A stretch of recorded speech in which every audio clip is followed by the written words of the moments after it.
دانگی کی پیداوار، جھوٹوں کا بادشاہ عمران خان، یعنی جتنی باتیں اس نے کی تمام کے تمام جھوٹ ہوگا. ایک بات تو بندہ سچ بولے، اور وہ ہمارے پاکستان کے دیانتدار ہیں. سب سے ایک ہی بندہ پاکستان میں ایماندار ہے، ثاقب نثار نے اس کو ایماندار کہا ہے عدالت. مطلب کیا ہوا؟ پاکستان کو بزرگوں سے، ولیوں سے بڑا ہے، نیک لوگوں سے بڑا ہے. تو اگر پاکستان میں صرف عمران ایماندار ہوا، یہ ثاقب نثار کا ایماندار ہے. حقیقی معنوں میں یہ بے ایمان ہے اور بے ایمان ہوتا ہے. یہ تو ایک سازش کی کہ بے ایمان کو ایماندار کیسے بنایا جائے. یہ بے ایمانوں کی فیکٹری ہے، فیکٹری. اور وہ فیکٹری جس کا ثاقب نثار بیٹھا ہوا، اس نے ڈیم کے حوالے سے چندہ جمع کیا، جو ہی سیٹ ختم ہوئی بھاگ گیا. کدھر ہے ثاقب نثار جو بے ایمانوں کو ایماندار ٹھہراتا تھا؟ خود اتنا بے ایمان تھا کہ ایک دن پاکستان میں نہیں گزار سکتا. ڈیم کے پیسے کھا گئے، تم لوگوں کو ایماندار بناؤ گے، اور جو ایماندار تھے ان کو سزا ہی ہوگی. تو یہ پاکستان ہے، اور اس میں ایسی حرکتیں ہوتی ہیں. اور پھر یہ کہتے ہیں کہ میں نے 20 سال محنت کی، 22 سال.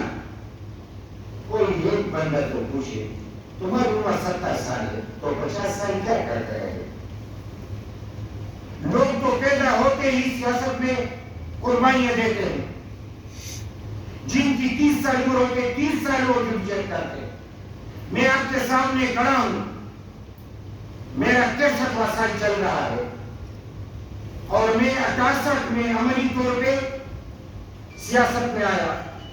اور ابتدا میں نے باچا خان کی اسکول سے کی، یعنی جو ہی گھر سے باہر قدم رکھا تو میں باچا خان کا سپاہی تھا، اور آج تک باچا خان کا سپاہی ہوں، اور اسی میں فخر ہے.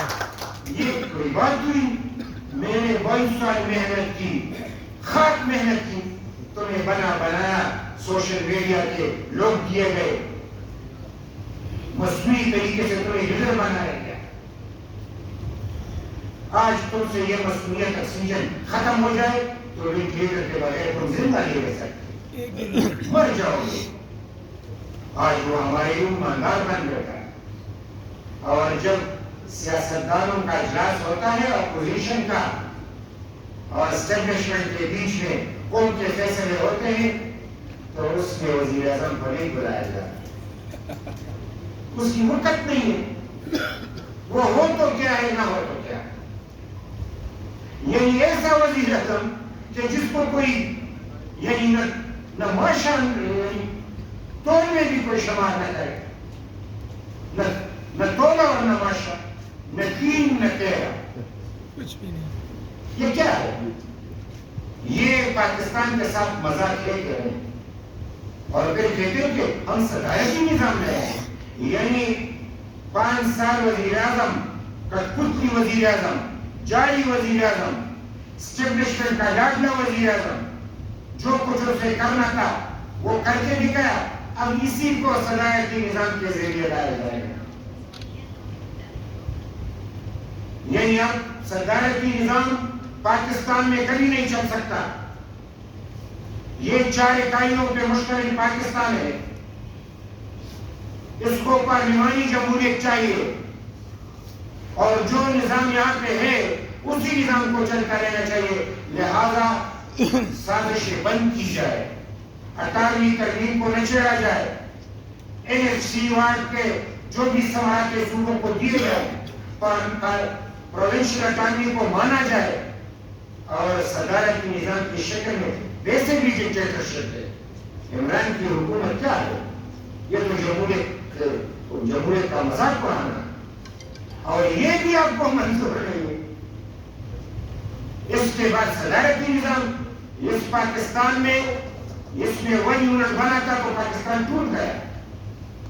وہ صدارتی نظام کا ہمیں تحفہ ملا تھا.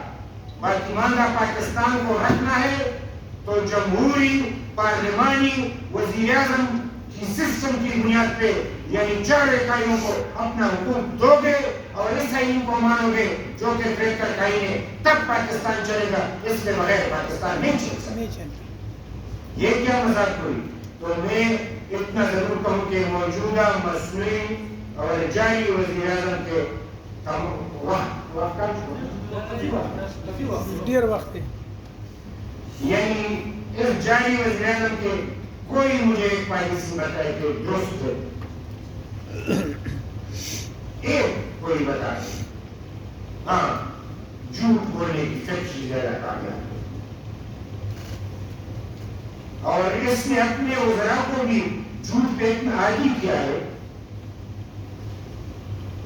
کہ وہ اس سے 2 قدم آگے جھوٹ بولتے ہیں، اور پھر یہ اس کو شاباش ہے، آفرین تم نے بڑی بےایمانی سے جھوٹ بولا۔ لہذا یہ پاکستان ایسا نہیں چلے گا، یہ جگ ہنسائی ہے۔ تم نے مینڈیٹ چرا کے ایک وزیر اعظم کو کرسی پہ بٹھایا ہے، یہ پاکستان اس طریقے سے نہیں چل سکتا۔ لہذا ہمارا آج بھی یہ مطالبہ ہے کہ یہ جاری وزیر اعظم میں موجودہ حکومت کا خاتمہ ہونا چاہیے، جلد سے جلد الیکشن کرانے چاہیے، اور وہ بغیر مداخلت کے ہوں۔ اب تو مشین بنائی جا رہی ہے، الیکٹرک مشین، ہم بندوں کا نہ پوچھ سکے، الیکٹرک سے کوئی خاک پوچھے گا؟ ہمیں تو بندوں نے پولیس اسٹیشن سے نکالا، بکسے ہمارے بڑے تھے، نتیجہ نکلا تو کسی اور کے بڑے۔ تو آج تک اس کی ہماری کوئی شروائی نہیں ہو رہی کہ بڑے ہوئے بکسوں کو کس نے خالی کرایا، ہارے ہوئے لوگوں کو کس نے جتوایا، اور اب مشین بھی ان کی ہاتھ میں۔ تو پہلے اگر وہ 2 ڈالتے تھے 1000 تک، 10,000 تک، پتہ نہیں چلے گا، سیکنڈ میں اس کو پتہ چلے کہ میاں افتخار 10,000 سے جیت رہا ہے، 1 سیکنڈ چاہیے، 10,000 ہوا۔ نتیجہ تو پھر کمپیوٹر کو نکالنے اور کمپیوٹر کے ہاتھ میں ہو۔ یہ مینول سسٹم میں تو کسی کو تو پکڑا جاتا ہے، کوئی تو کچھ لے لیتا ہے، کوئی کیمرہ پکڑ لیتا ہے، کمپیوٹر کو کون پکڑے گا؟ پاکستان میں جہاں جہاں بھی کمپیوٹر مشین کے ذریعے الیکشن ہوئے ہیں، وہ سب پہ عدم اعتماد ہے، لوگ اس کو تسلیم نہیں کرتے۔ لہذا ہم منصفانہ، غیر جانبدارانہ، مداخلت سے پاک الیکشن کرانا چاہتے ہیں، اور خدا را پاکستان کی بقا کا خیال رکھو، جو جیتے اس کے حوالے کر۔ یہ کیا ہوا کہ ہمارے لوگوں کو بٹا رکھا ہے؟ ایجوکیشن پالیسی ناکام، داخلہ پالیسی ناکام، خارجہ پالیسی ناکام، معاشی پالیسی ناکام، آئین ورلڈ بینک IMF کے ساتھ گروی رکھ دیا، اور جھوٹ بول کے کہتے ہیں گزشتہ حکومت ہے 3 سال کے ہو جائے پر گزشتہ ختم نہیں ہوتا، تم کب گزشتہ بنو؟ یعنی 3 سال میں تم نے کچھ، اور پاکستان کو 3 سال سے سزا کاٹ رہا ہے، خیبر پختونخوا کو 8 سال سے سزا کاٹ رہا ہے۔ تم 8 سال میں تم نہیں سمجھ سکے، ایک BRT بنا دی، سارے پاکستان کا بیڑا غرق کر دیا، تم کیا سیکھو گے؟ لہذا میں یہ بات اسی پہ ختم کرتا ہوں کہ عمران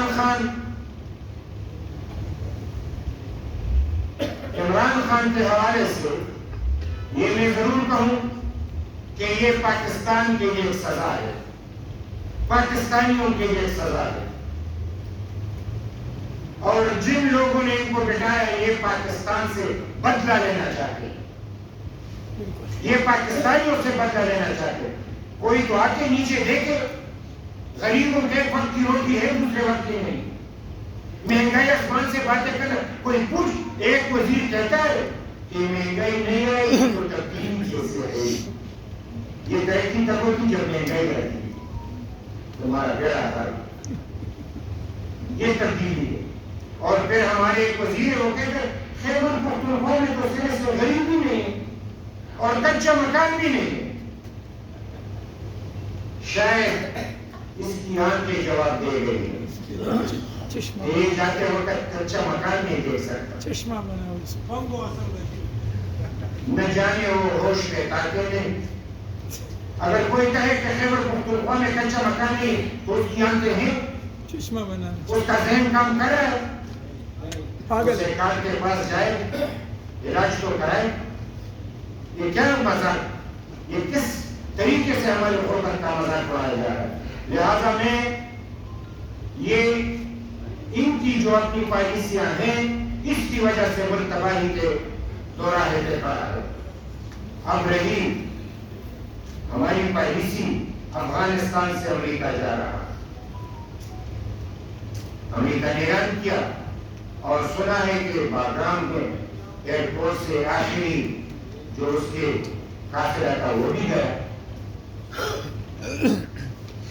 ہم امریکہ سے سوال پوچھنا چاہتے ہیں کہ جب روس افغانستان آیا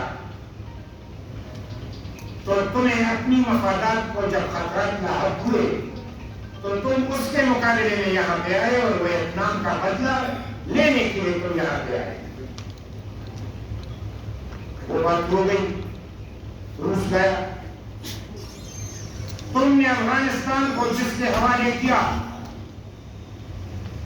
اس نے یونیورسٹیوں میں خواتین کا داخلہ بند کر دیا, ہیومن رائٹس کی بنیادیں ختم کر دی, انسانیت کی بنیادیں ختم کر دی, جمہوریت کی بنیادیں ختم کر دی.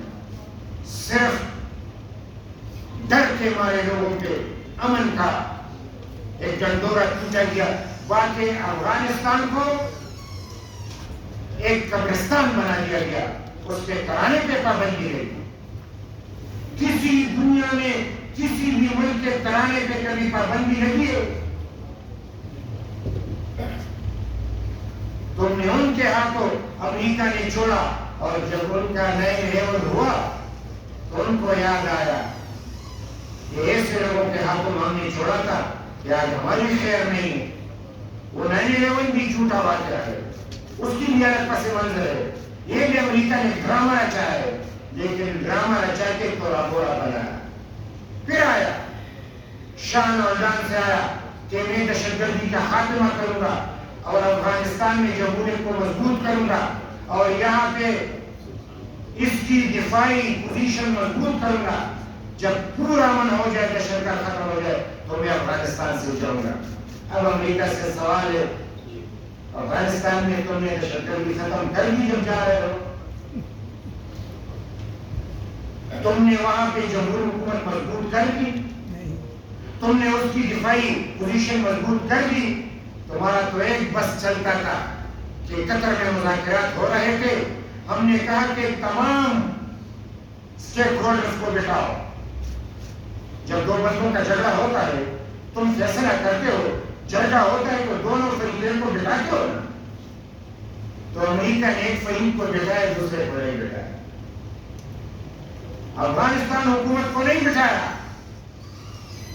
اور اپنے مذاکرات کیے اور اپنے لیے راستہ ہموار کیا. امریکہ نے وہاں پہ دہشت گردی کی بنیاد رکھی. اب بھی امریکہ جس طریقے سے جا رہا ہے اس کا تمام مسئلہ کس کے ہاتھ آ رہا ہے؟ یہ طالبان نے قبضے میں لے لیا. تم اپنی رضامندی سے اسلحہ دے رہے تھے, قبضے میں لے لیا. یعنی اپنا اسلحہ ان کے ہاتھ لگا کے. اور عجیب سی بات تھی کہ امریکہ افغانستان میں ہے تو ایک بھی بات نہیں چلتی کہ افغانستان کو کسی نے فتح کیا, کوئی آیا کوئی گیا. جو ہی امریکہ باہر جانے کا نام لیتا ہے تو اخبار میں خبریں چل جاتی ہے اور ہماری میڈیا خدا ان کو عقل دے. وہ صبح شام اتنا قبضہ کیا, انہوں نے اتنے رہتا قبضہ کیا بندہ سمجھتے کہ 4 افغانستان انہوں نے قبضہ کر دیا. جتنا علاقہ یہ بتاتے ہیں. خدا را یہ پروپیگنڈے کا ایک حصہ ہے. ٹھیک ہے افغانستان میں حالات سازگار نہیں ہیں, لیکن اس میں دیگر ممالک کا ہاتھ ہے. آج بھی افغانستان کو اپنی حالت پہ چھوڑا جائے تو وہاں پہ امن آ سکتا ہے. میں عوامی نیشنل پارٹی کی وہ پالیسی جو کہ بادشاہ خان کہا کرتے تھے, جو ولی خان کہا کرتے تھے کہ یہ دو سپر پاور کی لڑائی ہے, بیچ میں ہم مارے جائیں گے. اس وقت ضیاء الحق نے ناجائز طریقے سے امریکہ کے ساتھ معاہدہ کر کے ڈالروں کے عوض ہماری سرزمین کو دہشت گردی کا اڈا بنایا. آج ہم اس کی اجازت نہیں دے سکتے. ہم ایک دفعہ ڈسے ہوئے ہیں, ہم اس طریقے سے اس پالیسی کی اجازت نہیں دے سکتے کہ دوبارہ ہماری سرزمین پہ خون کی ہولی کھیلی جائے. لہذا اب ایک نیا منظر پیش ہونے جا رہا ہے. ہم سمجھتے ہیں کہ آج بھی وقت ہے تمام فریقین کو بٹھایا جائے, بین الافغانی مذاکرات کو کامیاب بنایا جائے. پاکستان, امریکہ, روس, ایران, ترکی, چین, وہ سب کے سب اس کو سپورٹ کرے. نہیں سپورٹ کرے گا تو یہ تیسری عالمی جنگ ہوگی. ابتدا میں ہم پشتون مریں گے, ہم افغان مریں گے, لیکن یہ عالمی جنگ ہوگی. اس کی سرحدات پر نہیں ہوگی, اس میں دیگر ممالک بھی جل سے ہے اور پھر مریں گے. لہذا وقت ہے کہ امن کا راستہ اپنایا جائے. ہم بادشاہ خان کے پیروکار ہیں, ہم امن چاہتے ہیں, ہم تشدد سے نفرت چاہتے ہیں. کوئی بھی ہو, آج حکومت, افغانستان, طالبان, کوئی بھی فریق ہو, سب کو بٹایا جائے, افواہ و تفہیم سے ایک راستہ اپنایا جائے, خون کا راستہ روکا جائے, تشدد کا راستہ روکا جائے, جنگ کا راستہ روکا جائے, امن کی طرف قدم بڑھایا جائے اور امن کو قائم رکھنے کے لیے مذاکرات کو کامیاب بنایا جائے. اگر ایسا نہیں ہے تو کوئی ملک خوش نہ ہو. خطرہ بڑا زیادہ ہے, آپ اندازہ نہیں کر سکتے. ہم تو ہم اس کے عادی ہو گئے, انتظار کریں گے کہ کب مریں گے. خطرہ اتنا بڑا ہے کہ تصور نہیں کیا جا سکتا. میں اگر اس تقسیم میں جاؤں تو پھر اس پہ وقت لگے گا, لیکن اس دفعہ افغانستان کے ایشو پہ ہو سکتا ہے کہ چین, ایران اور ترکی ایک بلاک بنائے اور روس اس کا انتظار کرے کہ وہ کس طرح بیٹھتا ہے, اور یہاں پہ امریکہ اور پاکستان کا ایک اتحاد بنے جو کہ ایک بہت بڑا خطرہ ہو. یہ تمام ممالک آپس میں جب لڑیں گے تو کون مرے گا؟ کل میں ایک دوست سے ملا, امیر عبد الرحمان کا نام آپ لوگوں نے سنا ہوگا, افغانستان کا بادشاہ, اور ہم لوگ کہتے ہیں کہ ڈیورنڈ لین پہ دستخط اس نے کیا تھا.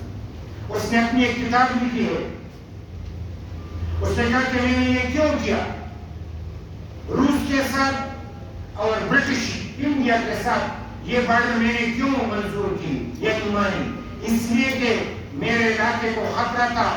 یعنی اس وقت برٹش انڈیا یعنی یہ سرمایہ دارانہ نظام اور وہاں پہ سوشلزم والے روس اور ان کے حوالے وہ تو اس وقت عزیزائے روس تھا, اور اس بنیاد پہ افغانستان کو ایک خطرہ لاحق تھا. تو اس نے آئیڈینٹیفائی کیا کہ ہمارا یعنی افغانستان کا مثال اس نے دیا کہ یہ تو بکری کی مثال ہے. آر پار جو بڑے ہاتھی سپر پاور ہیں, ان کی یہ بیلنس ہوں گے, یہ طاقت میں ایک جیسے ہوں گے تو ہمارا بھی گزارا ہوگا. اس میں سے ایک طاقتور بھی ہار گیا تو خود بھی مل جائے گا, بکری کو بھی کھا جائے گا. تو آج روس کا حال تو آپ نے دیکھ لیا.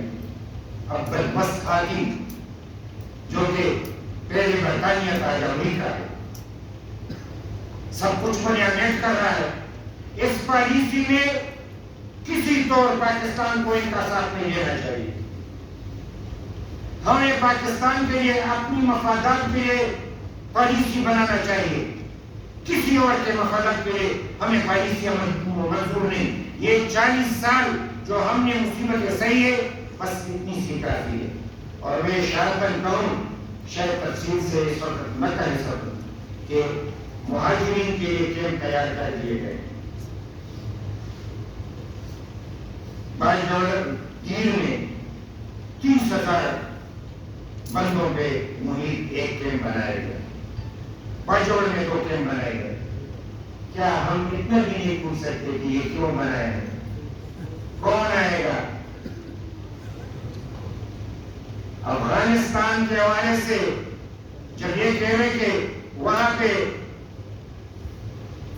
موجودہ حکومت ختم ہو جائے گی اور ایک افراتفری ہوگی تو وہاں پہ خانہ جنگی کی صورتحال پیدا ہو رہی ہے.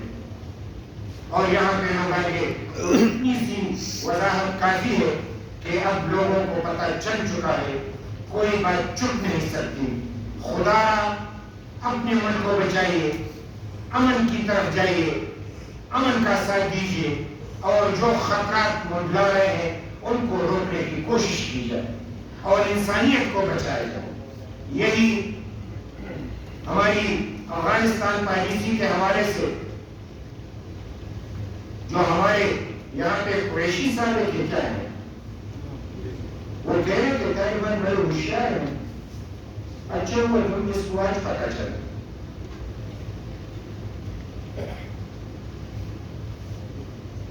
کیا وہاں جو بیٹے ہیں وہ حکومت کر رہے ہیں اور قاتل کام نہیں کر رہا؟ کل کو پاکستان پہ کوئی اٹیک کرے گا تو دوسرا ملک کہے گا کہ اٹیک کرنے والے بڑے ہوشیار ہیں. تو تمہیں عقل آئے گی؟ تم تو وزیر خارجہ ہو، سنبھل کے بات کرنا، احتیاط سے بات کرنا. تمہاری ایک بات سے آگ سلگ سکتی ہے اور آگ بھڑک سکتی ہے. سفارت کی سطح سے بڑا احتیاط کیا جائے، غیر محتاط لوگوں کو ہٹایا جائے. جو سفارتی زبان جانتے ہیں ان لوگوں کو یہ ذمہ داری سونپ دی جائے. اگر ایک بندہ بچوں جیسا بولتا ہے اور ملکوں کو لڑاتا ہے تو ہماری پالیسی کیا ہے؟ تم خود کہہ رہے ہو کہ افغانستان میں ایک جمہوری حکومت ہے، ہم اس کا ساتھ دے رہے ہیں، تو پھر طالبان کی عقل کی آپ کو کس نے اطلاع دی؟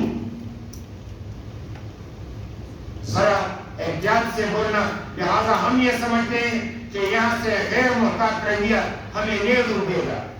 یہ ایک بات ہوئی. میں اپنے بیٹے کے حوالے سے آپ لوگوں سے